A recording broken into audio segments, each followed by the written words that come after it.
po natin ang Diyos. Sige po. Hallelujah!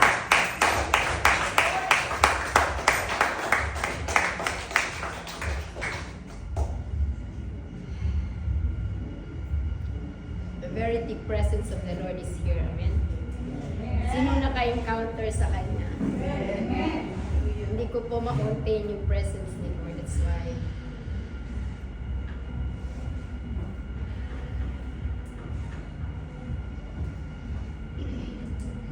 Kaya po ako napaluwan.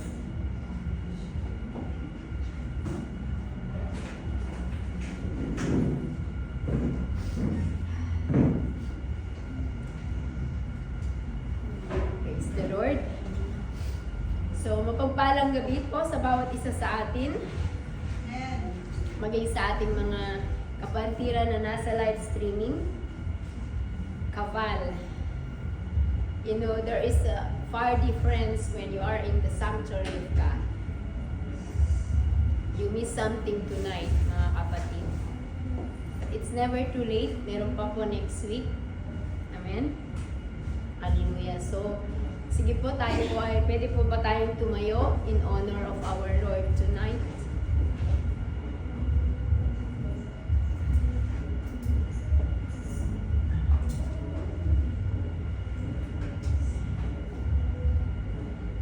Abba Father,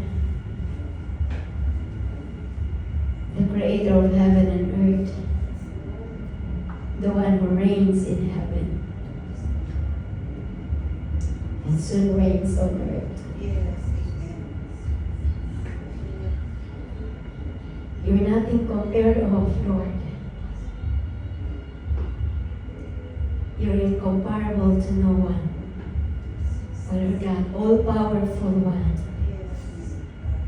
the God of Israel, the God of Abraham and Jacob. We praise and we continue to lift you up in our midst, in this church, and in our life. Yes. In the mighty name of Jesus. Father, we thank you for that mighty presence, Lord. Yes. Yes. Thank you for that warm embrace. Yes. For the divine visitation, Lord, we just want to thank you once again.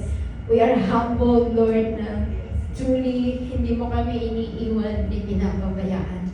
You always let us experience new things from you, Abba Father.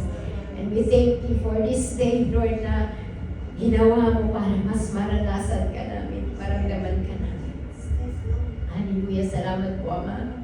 And Lord, muli, pinagkakatiwala ko sa iyo ang iyong salita. Patuloy mo bigyan ito ng kapangyarihan, Panginoon. I humble myself down, for apart from you, I cannot do nothing. But you can, Lord. Show your glory, O Lord God. Show your glory, O Lord Jesus. Parangalan mo po ang banal mong pangalan, Panginoon, sa iyong salita. At sa iyong lingkod, Lord, na hindi kainan ko makita, kundi ang kapangyarihan mo at kaluwalhatian mo. In Jesus' name. Maging Lord ang aking kapatiran, Lord, may we have a teachable spirit and open heart to receive your word, Abba Father. For Lord, we want to be strengthened. We want to be transformed, just like you, Lord, into your original plan, to be in your image and likeness in Jesus' name. Thank you, Father, for what you're going to do through your word tonight, Abba. Salamat, Lord God. Ikaw po yung mangusap. Be the speaker for tonight. Holy Spirit, speak to us. Speak through your word, Lord. Speak through your servant. This is all we ask. In Jesus' name we pray. Amen.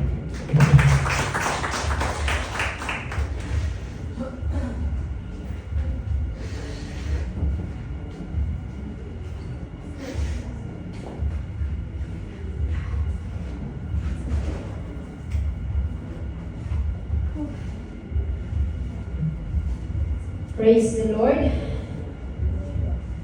Hallelujah. So, ang ating pong scripture for tonight ay from 1 Corinthians 1 verse 18. Sabi po niya sa salita, "The message of the cross is foolish to those who are headed for destruction. But we who are being saved know it that it is the power, it is the very power of God sa ating mga nananampalataya. Sino po naniniwala? Amen? So, ang topic po, pinamagatan ko po na the character of God expressed on the cross. The very nature of the Lord is expressed on the cross. The very attribute of God po, nakikita po natin sa pamamagitan ng cross ng Calvary. So, ang topic po natin for today, it will reveal yung attitude, yung character ng ating Diyos Ama sa pamamagitan ng cross. What does the cross indicate pag nakikita po natin ito? Kailangan po natin ito malaman, kapatid. Sabi ng salita, sa ibang tao, yung cross po, it is kahangalan sa iba. Pero for us Christians, this cross, the cross of Jesus on the Calvary, speaks a lot. It speaks about the foundation of our beliefs. Amen? Hallelujah. Kaya kailangan po natin malaman. Since nasa tema po tayo ng Gospel of Salvation and verses, kaya po ito po yung pinili ko ngayon. Kasi habang nag-evangelize po tayo, even individual evangelism, we have to know the foundation. Ano yung ikinakalat po natin? Ano yung ipinapahayag po natin? What does God mean on this cross? Na sa iba ay isang kahangalan, pero sa atin ay kapangyarihan ng Diyos para sa salvation natin lahat. Amen? The very power of God is seen on the cross of Calvary. So, ano po ba? Ano po ba yung character that God expressed on the cross? Una po, the cross expressed the holiness of God. When you see the cross, ang makikita mo yung kabanalan ng Diyos na sinasamba natin. Amen? Kaya sa Isaiah, sabi po niya, Isaiah 6 verse 3, sabi po, they were calling out each other, Holy, holy, holy is the Lord of heaven's armies. The whole earth is filled with His glory. Ang verse po na to is a part of the vision of Isaiah during the King Uzziah. Nakita niya po yung vision when God was enthroned, sitting enthroned. He was lifted up. Those ministering angels are worshiping the Lord while He was enthroned. They are telling, Holy, holy is the Lord God Almighty. Those cherubim, sila po ay nagpupuri, nagsasamba sa Diyos. Amen? Dahil nakita po nila yung kabanalan ng Diyos doon sa trono po niya. Amen po ba?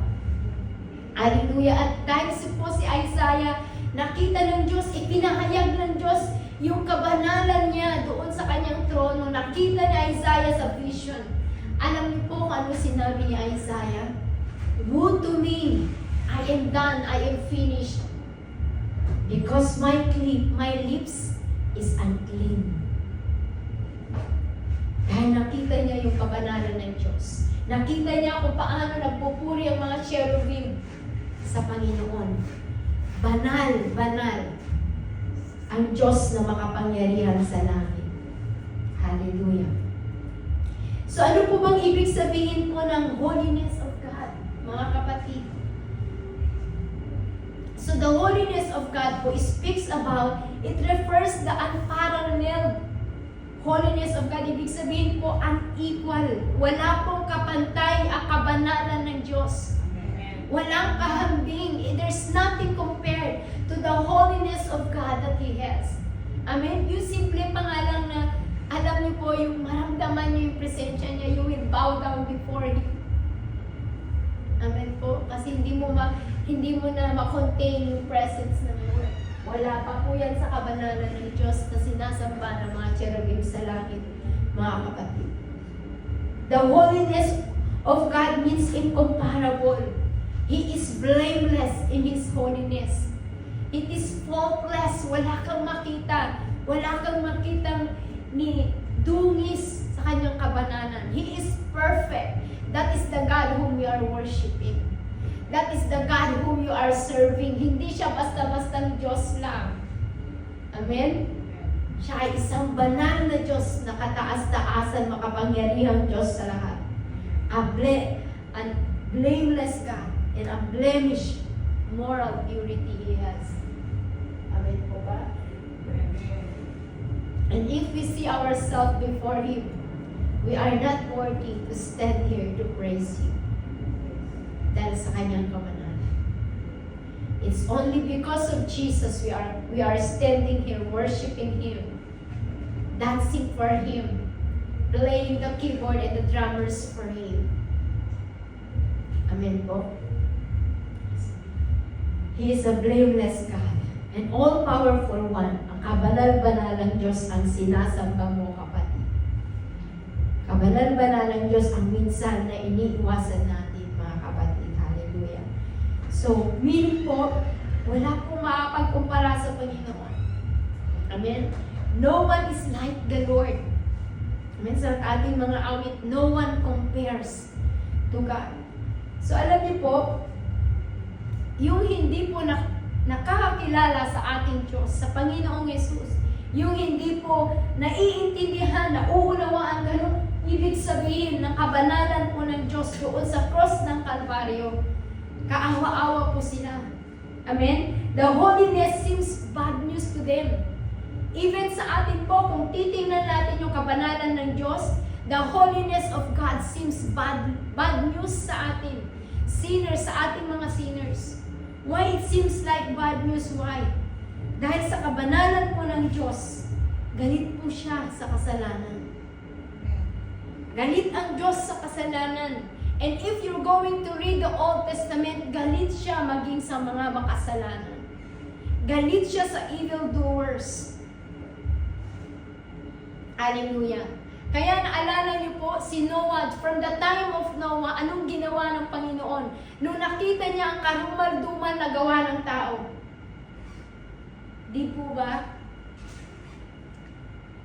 Nagkaroon ng baha. Tinunaw niya ang mundo. Tama? Niretain niya lang si Noah, whom he find righteous. It is because galit ang Diyos sa kasalanan at makasalanan during the time of Old Testament. Amen? Hallelujah. That's why nga sabi po niya, Hebrews 3:10-11, sabi niya, that is why I was, Hebrew po, belongs to ano na po ito, to New Testament. Sabi niya, that's why I was angry with the generation. Galit ako sa mga dating generasyon noon. Sabi niya, I said, their hearts are always going astray, and they have not known my ways. So I declared an oath of my anger. I declared my wrath unto them, to that generation, that they shall never enter my rest. And yes, it was true. Those who were in the wilderness during the time of Moses, nung dinadalhin niya sana sila dito sa Canaan, they did not enter the rest of God. Namatay ang mostly sa kanila. And even Moses did not even step in sa Canaan dito sa Israel. Tama? Because of what he did. That's why, galit po ang Diyos sa kasalanan at makasalanan. Galit po siya. Hallelujah. Kaya sabi po niya, paano natin nasabi ito? Sabi po sa Psalm 7:11, God is a just judge. And God is angry with the wicked every day. Galit siya sa mga gumagawa ng kasalanan araw-araw. Bakit galit ang Diyos sa wicked? Bakit? Kung magtatanong po tayo, bakit galit ang Diyos sa mga wicked? Go back to the cross. Go back to the cross and be reminded of what the meaning of the cross, because God is holy. When you ever see the cross, you will see the holiness of God. Amen? Makikita natin yung kabanalan ng Diyos dun sa cross, kaya siya galit sa kasalanan. Amen? Kung hindi banal ang Diyos, hindi niya pakikialaman ang kasalanan mo. Kung hindi banal ang Diyos, hahayaan niya tayong magkakasala. Pero di ba minsan sinisikot tayo ng Diyos? Dahil ayaw niya sa nagagawa nating kasalanan, tama? Ay sabi po niya sa Psalm 5:4, "For you are not God who takes pleasure in wickedness." Hindi natutuwa ang Diyos sa wickedness ng tao. Sabi niya, "No, nor shall evil dwell with you." Ayaw po niya na mayroong nananahan sa atin na hindi kaaya-aya sa Kanya. And Psalms 5, verse 5 to 6, sabi niya, "Therefore, the proud may not stand in your presence, for you hate all who do evil." Why? Dahil ang Diyos po ay banal. Ang Diyos ay banal. Amen? And sabi niya, "You will destroy those who tell lies, and the Lord detests murderers and deceivers. So the doers of bad things shall be punished." Sa mata po ng Panginoon, lahat ng pagkakasala ay pinaparusahan. Nothing will escape the wrath of God because He is a holy God. Amen? He is a holy God. God cannot tolerate sin. Ayaw niya yan. Probably because hell was exist kasi ayaw niya ng kasalanan. Alam niyo po ba na ang hell po ay pagmamayari pa rin ng Diyos? Created by God, ang hell. Amen? Ay sabi po niya sa Proverbs 11:20 to 21, "The Lord detests people with crooked heart, but He delights in those with integrity." Evil people will surely be punished. Ibig sabihin po, walang makakalusot na kasalanan sa Diyos. Lahat po ay may kaakibat na kaparusahan. Amen? Amen po? And the God, sabi niya, "And the children of the godly will go free." Hallelujah. Kaya sabi po niya sa Exodus 34:7, gusto ko lang po emphasize yung dulo. Sabi po niya, mamaya, babalikan po natin yan. Sabi po niya, "Yet He does not leave the guilty unpunished." Ibig sabihin po, walang maiiwan na kasalanan na wala pong parusa in the eyes of God. Yan ang sinasabi ng ating God the Father. Amen? So, ibig sabihin po, yung guilty, lahat ng guiltiness po natin ay mapaparusahan. Amen po ba? We are all subjected to punish, to hell. Lahat po tayo. Amen? And that punishment, not even money cannot pay. Not even our works, hindi po natin pwedeng bayaran yung ating kasalanan. Even our commitment and dedication, hindi natin pwedeng bayaran yung ating pagkakasala. Walang pwedeng makapagbayad sa ating kasalanan na gawa sa Diyos.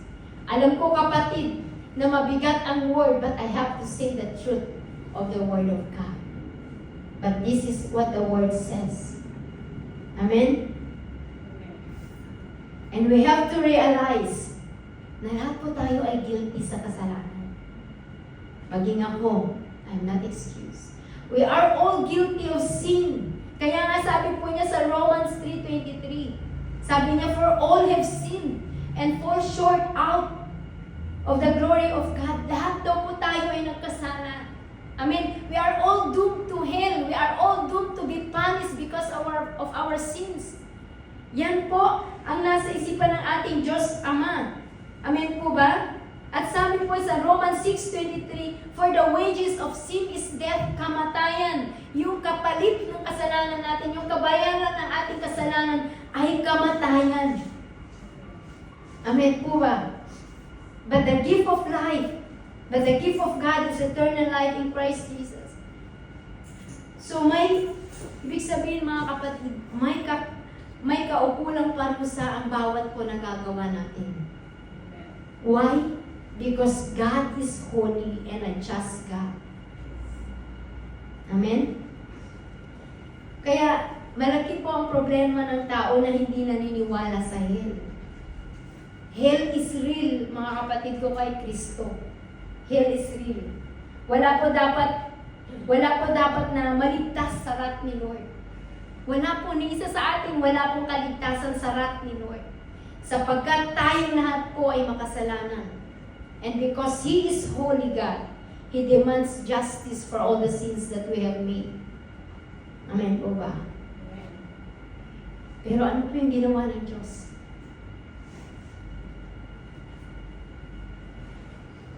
Ano po yung ginawa ng Diyos Ama? He decided to cross His very own Son, Jesus Christ, for you. For our sins. For all our sins. Nag-decide ang Diyos na i-justify niya tayo sa pamamagitan ng krus ng Kalbaryo para tubusin po yung ating mga kasalanan. Para alisin lahat sa atin yung kaparusahan na dapat ay para sa atin. Amen po ba? He took the punishment from us na dapat tayo po yung magdadala ng kasalanan po natin. Pero anong ginawa ng Diyos Ama? Kinuha po niya yung ating parusa sa pamamagitan ng kanyang anak na Panginoong Yesus. Amen? Hallelujah. Kaya naabsuelto po tayo sa ating kasalanan. Kaya nga nakita niyo sa Hebrew, I was angry, sabi niya. I was, kasi New Testament na po yan. I was angry to that generation. Amen po ba? So ano pong matutunan po natin doon? The punishment that's supposed to be for us po was served through the cross sa pamamagitan po ng Panginoong Jesucristo. Hallelujah. He did not spare His Son. He did not spare His Son.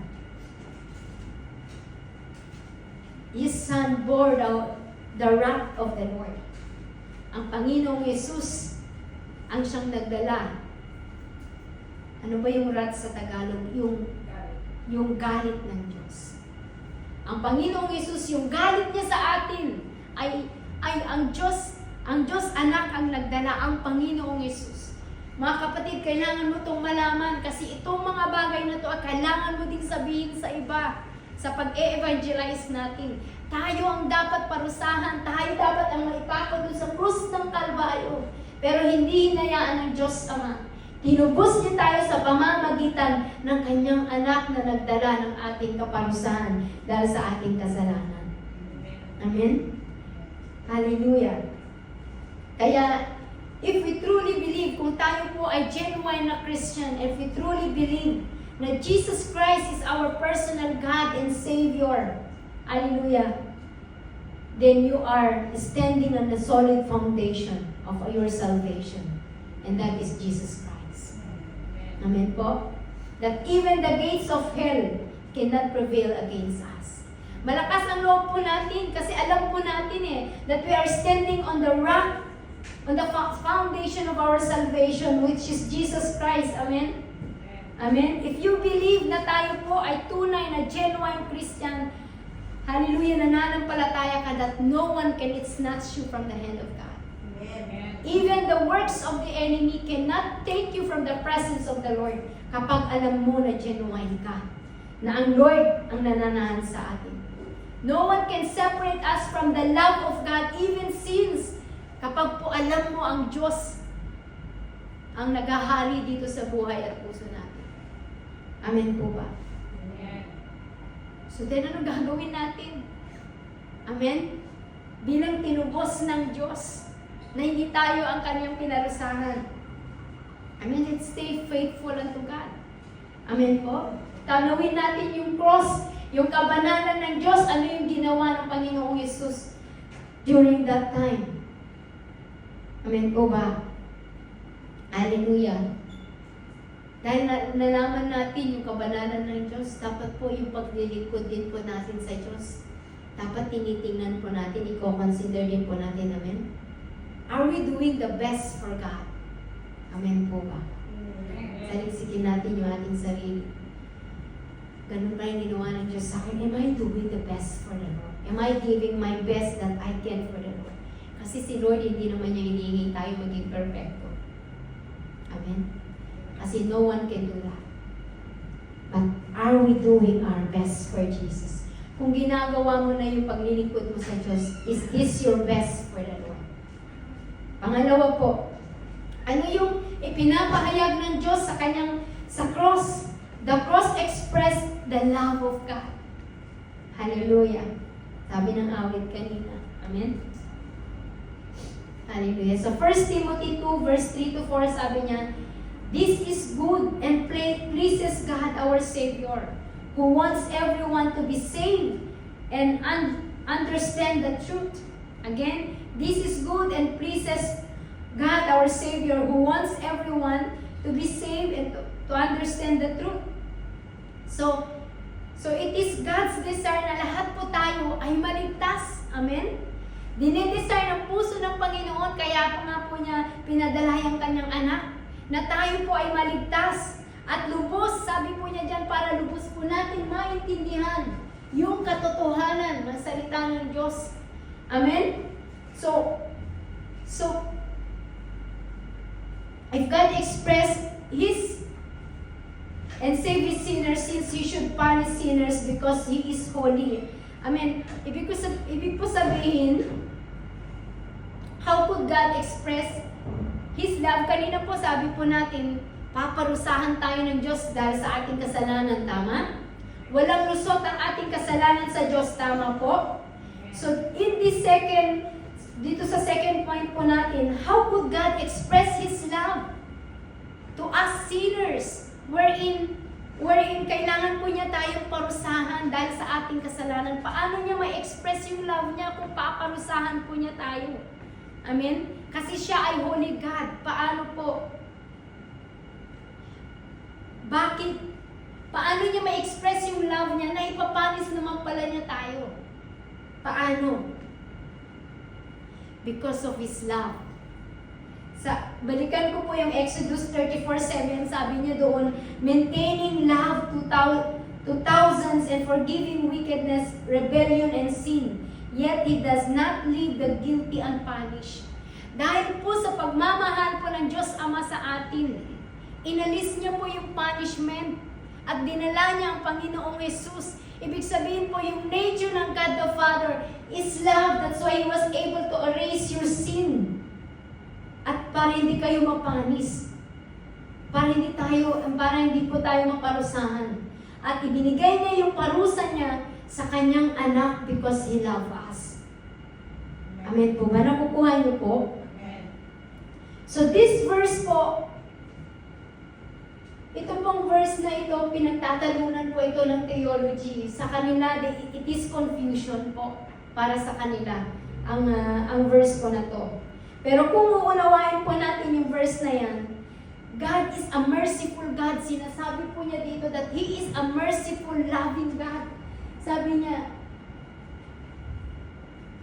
hindi ko yata na-isulat yan. Sa Exodus 34:7, tingnan niyo po dyan. He is a merciful, loving God. Makikita po natin yung awa at grasya ng Panginoon sa yung pagmamahal po ng Diyos dyan sa verse 34 ng Exodus verse 7. Exodus 34:7, i-search niyo po. Kanina nasa una nating first point kanina, hindi ko na ilagay. Hallelujah. So paano po naililigtas ang makasalanan habang siya ay banal? So yung question ko po kanina, paano po maililigtas ang ating mga kasalanan samantalang gusto ng Diyos na parusahan ang ating mga kasalanan? Paano po tayo mailigtas bilang makasalanan? Isa lang po ang paraan ng Panginoon. It is because of Jesus. Tingnan po natin ang sagot sa 1 Timothy 2:5-6. Kasi sabi po niya, parusahan niya ang lahat ng nagkasala. Pero paano masasabing He is a loving God kung paparusahan niya ang mga nagkakasala? Ano pong ginawa ng Diyos Ama? Sa 1 Timothy 2:5-6, sabi po niya, for there is one God and one mediator who can reconcile God and humanity, and that is Jesus.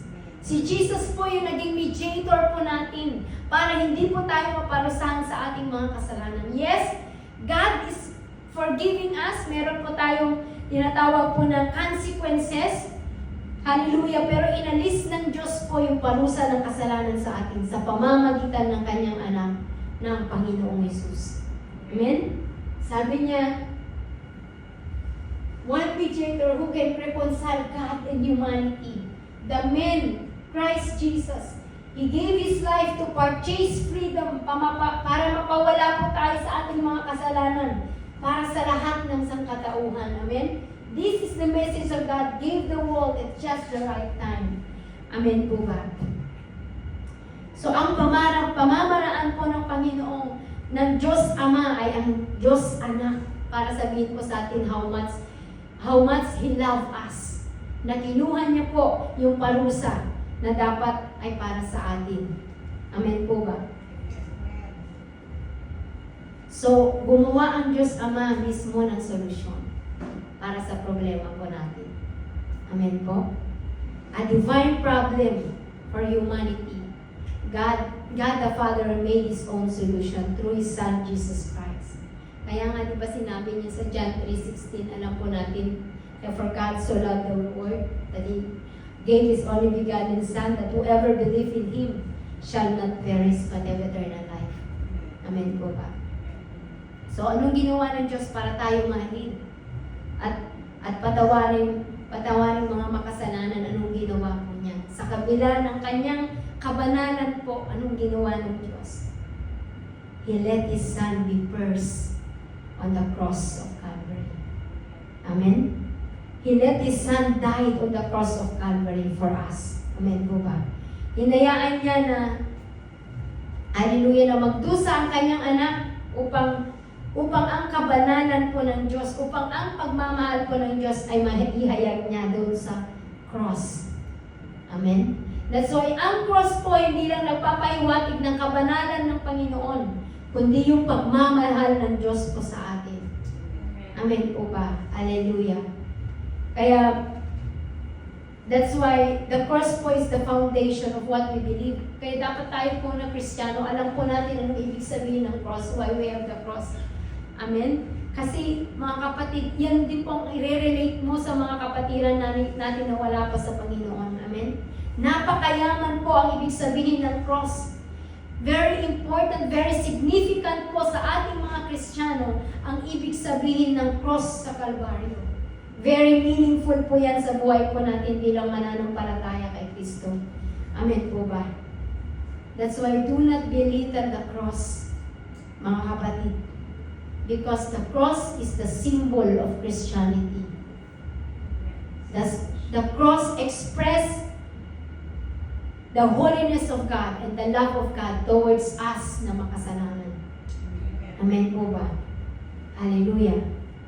O kaya nga sabi niya sa Romans 5:8, sabi niya, but God showed His great love for us by sending Christ to die for us while we are still sinners. So the love of God expresses on the cross. Pinapahayag ng Panginoon yung pagmamahal niya sa atin sa pamamagitan ng cross ng Calvary. When He was suffered for our sins, when He took all the punishments for our sins and transgressions from the Father. Dapat alam niyo po, ang Diyos, yung wrath ng Diyos, ibibigay niya sa atin, sa atin po nararapat ibigay yung galit, yung wrath ng Diyos, pero hindi. Ibinigay niya sa kanyang sariling anak because of our love. And that expresses on the cross of Calvary. Amen? Kaya dapat tayo po, na kay Kristo, alam mo po, wala na dapat tayong discontentment sa buhay. Dapat po, andun na yung satisfaction natin sa buhay.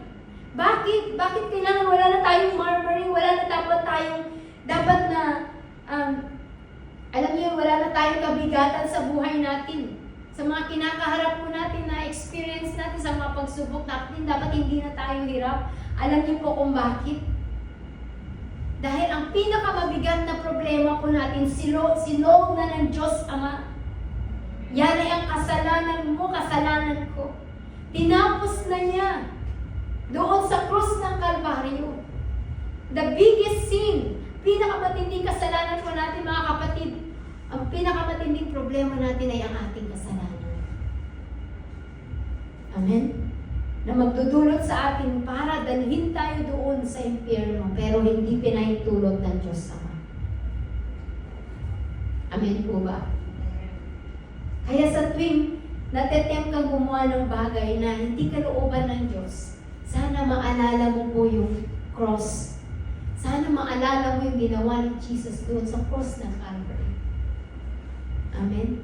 Yung dakilang ginawa ng Panginoong Jesus doon sa Calvary na para sa iyo. Amen po ba? Kasi kapatid, we cannot do nothing to save ourselves. Ang yaman mo, ang karir mo, paglilingkod mo cannot save you. Even your good works cannot save us. Nothing can save us under heaven. It's only through Jesus Christ who died on the cross and pierced for our sins. Amen po ba? We are owed to go to hell. Lahat tayo. Kasi may utang tayo sa Diyos. Yan ay kasalanan natin. We are doomed to hell. From the time that we were born, we are doomed to hell. Tayo po ay patungo sa impyerno nung paglabas pa lang po natin sa sinapupunan ng Diyos. Amen? But God made a way through Jesus Christ. Hallelujah. We were condemned. Condemned po tayo mga kapatid. Wala po isa sa atin excuse po niyan. Amen po ba? We are all subjected to hell. Ang destination po natin yan po. But praise the Lord. Praise to our Lord Jesus Christ na siya po yung pumagitna because of His love towards us. Amen? Kaya ang kaligtasan po natin, costly po. Huwag niyo pong basta-bastahin lang yung kaligtasan po na na-receive po natin sa Panginoon. Amen po ba? Alam niyo po kung bakit? Ang Panginoong Yesus po, nakaupo na siya sa trono sa langit. Andun po siya sa kaluwalhatian. Iniwan po niya yung kaluwalhatian niya mula sa langit. Bumaba po siya dito. Jesus abandoned His glory. He abandoned His glory, His throne in heaven. Para lang bumaba sa atin, para lang abutin po tayo. Amen? Sa ating mga kasalanan. Amen po ba? That's why our salvation po is costly. He chose to be in the form of a lowly servant, in the form of men. Hindi lang po yan, kapatid. Pinili po niyang magdusa, mag-suffer para sa ating kasalanan. Para lang po tayo matubos at mapalaya. Amen? So, knowing all these things, alam natin yung gaano kalaki, kalawak, kalaki ng pagmamahal ng Diyos sa atin. Knowing all these things, hindi mo masukat ang pagmamahal po ng Diyos. Hindi mo ma-describe ang pagmamahal ng Diyos sa iyo. Kahit anong gagawin po natin, hindi rin po natin masubalitan ang pagmamahal ng Diyos sa atin. Amen? Hindi po siya nagdalawang isip na bumabaha dito sa lupa. Iwanan niya yung kanyang trono para maging tao, para bumaba para sa ating kasalanan, para sa ating kaligtasan. Hallelujah. Kaya dapat, mga kapatid, ito po yung motivation natin of serving the Lord. Ito yung motivation mo na mas maglingkod ka sa Diyos. Ito yung motivation mo na gawin mong sentro si Lord sa buhay po natin. Amen po ba? Hallelujah. Kaya dapat po tayong mga Kristiyano, mahiya po tayo kung tayo po ay patulong-tulong. Amen? Sa paglilingkod sa Kanya. Mahiya po tayo kung tayo po ay patamad-tamad sa paglilingkod sa Panginoon. Kasi just seeing the cross, yung ginawa ng Diyos dun sa cross ng Calvario, this must be the thing that convey us para gawin po natin yung best natin para sa Kanya. Amen po ba? Yung love ng Lord, gawin po natin yung motivation sa paglilingkod sa Kanya. And you will see, hindi po tayo makakaramdam ng pagrereklamo at tayo makakaramdam po ng pagrereklamo sa Panginoon. Hindi tayo makakaramdam ng pagod sa Lord. His love always restore us in serving Him. Amen po ba? Yung love ni Lord po, naging motivation po natin sa paglilingkod sa Kanya. Amen? Hallelujah. So it is the love of Jesus Christ, the love of God, that made a way to save us, mga kapatid. Kaya do not be bothered if people, alam niyo po ang pagmamahal ng Panginoon, napakahiwaga niyan. Pag alam mong mahal ka ng Diyos, tandaan niyo po ito, pag alam mong mahal ka ng Diyos, it will make you complete. Amen. That if you know that God loves you, even if you feel you don't bother if others don't love you. Because it is the love of God that completes you. Ibig sabihin, You are dependent on the love of God. Amen? Hallelujah. Tandaan po natin yan. Gawin mong motibasyon ang pagmamahal ng Diyos sa'yo. Because the love of God is perfect. The love of God is unfailing. It will never fail you, kapatid. No matter what, ano man yung sitwasyon mo, it will never fail you. No matter what you feel, it will never fail you. Because God's love is perfectly made for you. Para sa atin. Amen? Number 3. Ano ang ibig sabihin ng cross? What does the cross expresses to us? The cross expresses the grace and the mercy of God towards us, His people. Sasabi po niya sa Ephesians 2 verse 4 to 5, sabi niya, "But God is rich in mercy, and He loved us so much, that even though we were dead because of our sins, He gave us life.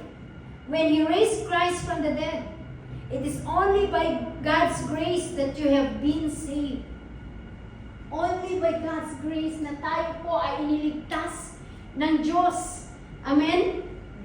Wala nang iba, kapatid. Kaya lagi po natin sinasabi, di po ba, by grace, I am good. By grace, I am safe. By grace, sa grasya ng Lord, sa biyaya ng Panginoon. Amen? Lagi po natin sinasabi po yan, di ba?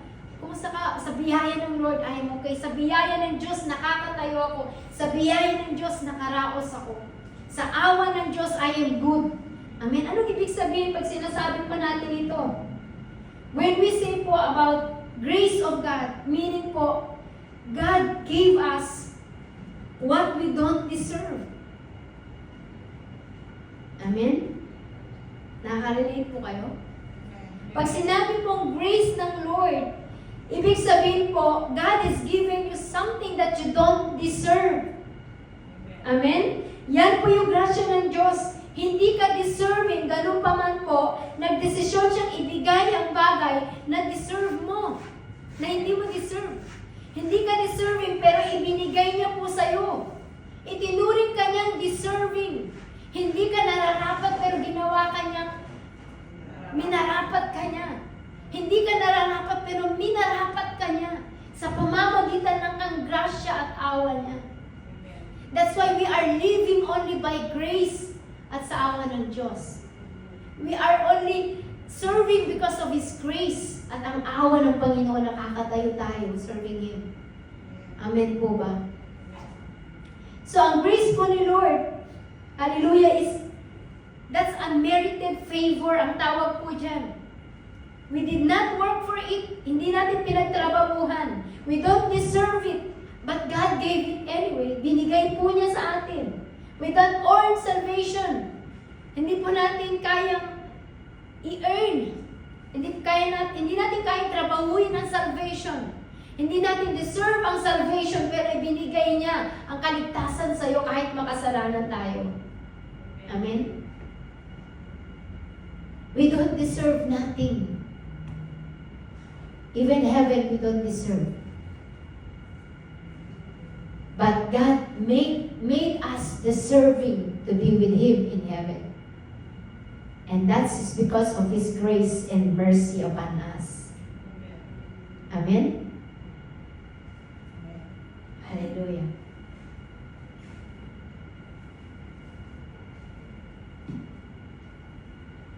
So ano yung mercy? Nakita natin ang habag ng Diyos. Ano naman yung mercy? Ano yung awa ng Diyos? Ang awa po ng Diyos is like this. God is withholding what we deserve. As a guilty sinner, we deserve to be punished. Tama po ba? As a guilty sinner, we deserve to be punished and to be thrown to hell, to the fire of hell. Tama po? But God withhold that. Amen? God withhold the punishment that we deserve. Kinuha niya, inako niya, inalis po niya. That's mercy of the Lord. Pinigilan po ng Diyos yung wrath niya na supposed to be deserved po natin. Yun ang deserve po natin. Pero kinuha po niya. That's what we call the mercy of God. Naawa siya sa atin. Kaya winithhold niya yung deserve nating makapunta doon sa impyerno, pero inalis po niya. Dahil po sa kanyang lubos na awa sa atin. Hallelujah. At sa tuwing nakikita po natin ang cross, mga kapatid, diyan po na ipapahayag ng Diyos na siya po ay puno ng awa at habag sa atin.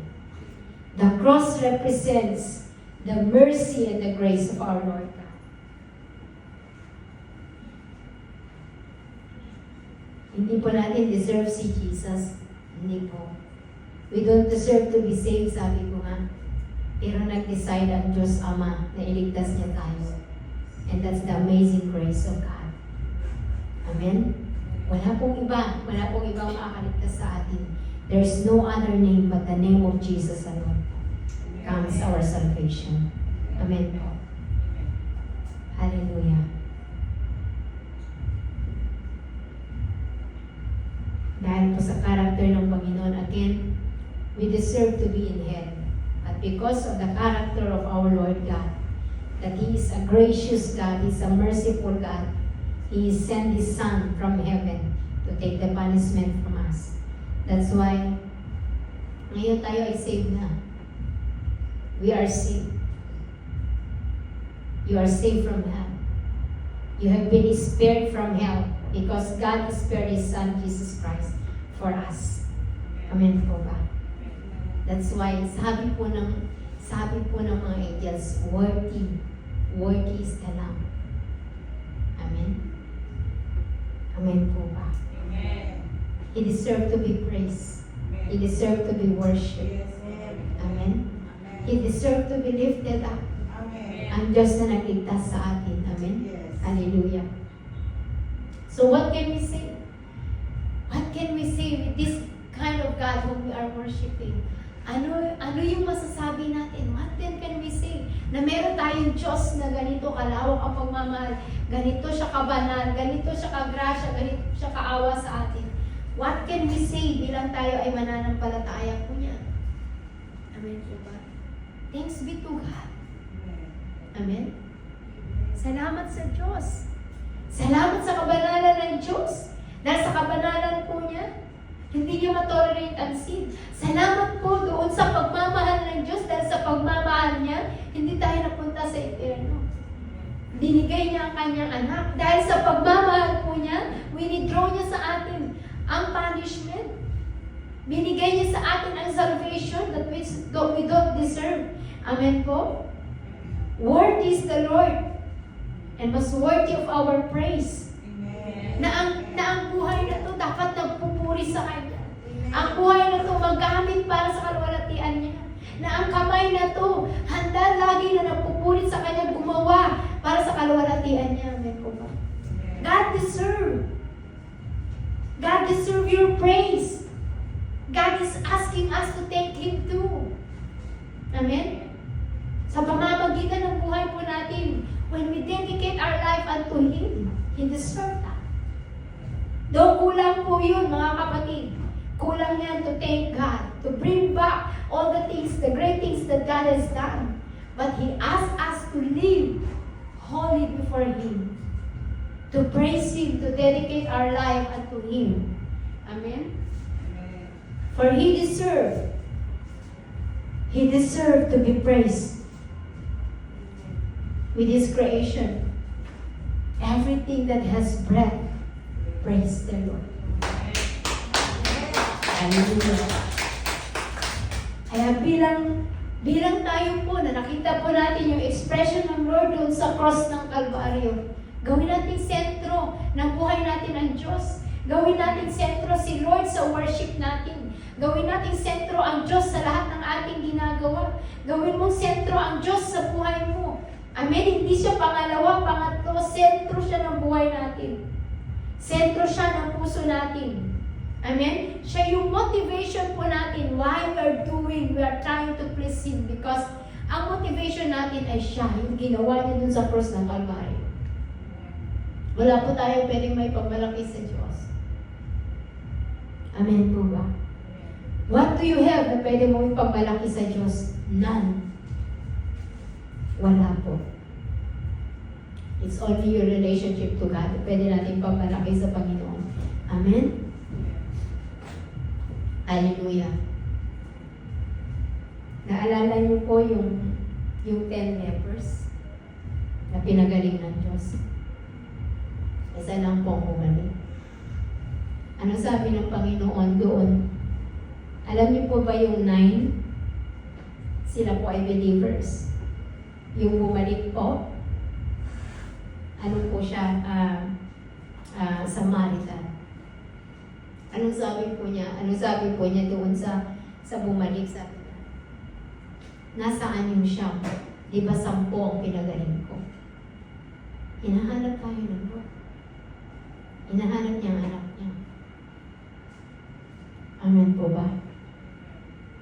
Saan tayo sa relasyon natin sa Diyos? Kung titingnan natin yung cross, kapatid. Alam mo po, if God is not a gracious God and merciful God, wala po tayo sa kaligtasan natin. Ang grasya at ang awa lamang ng Diyos is greater than, alalahanin po natin mga kapatid na ganun pa man, ang grasya at ang awa ng Diyos is greater than our sin. Amen. Is a very gracious, loving, merciful God. The grace of God and the mercy of the Lord surpasses the sin that you do, no matter how big it is. Yan ang kagandahan ng awa at grasya ng Diyos. Hallelujah. Amen. So, in conclusion po, patapos na po tayo. Ngayon po, nalaman po natin Yung meaning ng cross. Nalaman po natin yung ginawa ng Diyos, yung kamangamangang ginawa ng Diyos dun sa cross ng Kalbaryo. Hallelujah. So then, let us be filled with awe habang tayo po nag-aantay sa Panginoong Jesus. Let us be filled with awe of our Lord Jesus Christ. Let us be filled with reverence and thanksgiving sa ating Diyos sa Kanyang ginawa. Amen po ba? Amen. Pag tayo po ba ay nagte-thank you, we just say thank you. Hindi, di ba? Kung tayo po, we are grateful on what the Lord has done on the cross, you are not just saying it by your lips. You are going to do effort for Him because you want to please Him, because you want to thank God for what He has done on the cross. Amen po ba? Amen. So kaya kapag thankful po tayo sa Diyos, gagawa po tayo ng paraan to please Him. Ibibigay natin ang ating buhay sa Kanya, ang effort natin sa Kanya. Amen po ba? We will do our best while we are living para sa Kanya. Amen po ba? Hallelujah. Praise the Lord. Kaya, mga kapatid ko kay Kristo, nawa may napulot po kayo sa salita ng Diyos ngayong gabi. Practice po natin na lagi nating tingnan kung anong ginawa ng Diyos dun sa cross ng Kalbaryo. Upang maalala po natin, and when we remember what He have done on the cross, He will remind us that God must be the center of our lives. That God must be the center of everything that we do. That God must be the center of this service, of everything that we do for Him. Amen po ba? Hallelujah. To God be the glory. Sige po. Tayo po tumayo. Hallelujah.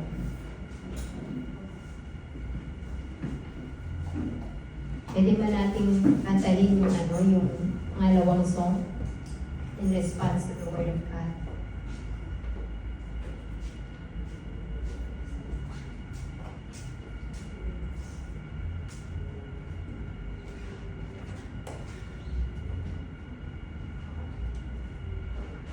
Hallelujah.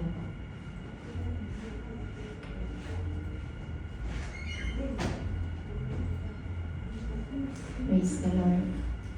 Sige po, let us remain in the presence of the Lord. Awitan po natin ang Panginoon. Let us give back the glory unto Him sa Kanyang ginagawa sa atin. Amen. Hallelujah. For He deserved to be praised.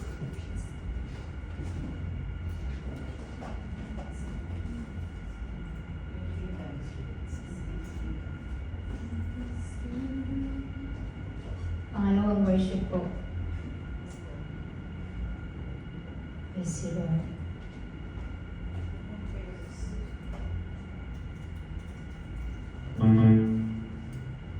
Hallelujah. Tayo po umawit. Awitan natin ang Diyos. Awitan natin ang Panginoon. It is between you and the Lord. Give thanks to God. Give praise unto Him for what He has done. Hallelujah. Hallelujah. Praise you, Lord.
Salamat sa bawat anak mo na narito, Panginoon. Pagpalain mo ang puso ng bawat isa na naghahangad. Patuloy, Panginoon, na mapaglingkuran ka ng may kabanalan, Panginoon. Na mapaglingkuran ka ng buong puso, Lord God. Hallelujah. Father, thank you, Lord. Continue to preserve us, Lord, until such time that you come, Panginoon. Nasa hanggang sa uli, Panginoon, paglilingkod namin, O Lord God, ay matagpuan mo po kami, Panginoon, na tapat na naglilingkod sa iyo at nagmamahal, Panginoon. Na ang tanda ng aming paglilingkod sa iyo ay dahil sa pagmamahal namin sa iyo, Panginoon. For Lord, first you have served us, Lord. So we also have to serve you, Panginoon. First, you have loved us. So we ought to love you too through our service, Father God. Kay Lord, salamat, O God. Seluhan mo po, Panginoon, ang iyong banal mong salita ngayong gabi. Hayaan mo na yumaman dito, Panginoon. Yumaman sa aming buhay, Panginoon. Mamunga, mag-multiply, O Lord God, sa buhay namin. Mag-manifest, Lord God, in the mighty name of Jesus. Thank you, Abba Father. Thank you, Jesus. Thank you, Holy Spirit. All the glory, all the honor, all the highest adoration, all power, all dominion, O God, belongs to you alone. In Jesus' name we pray. Amen and amen.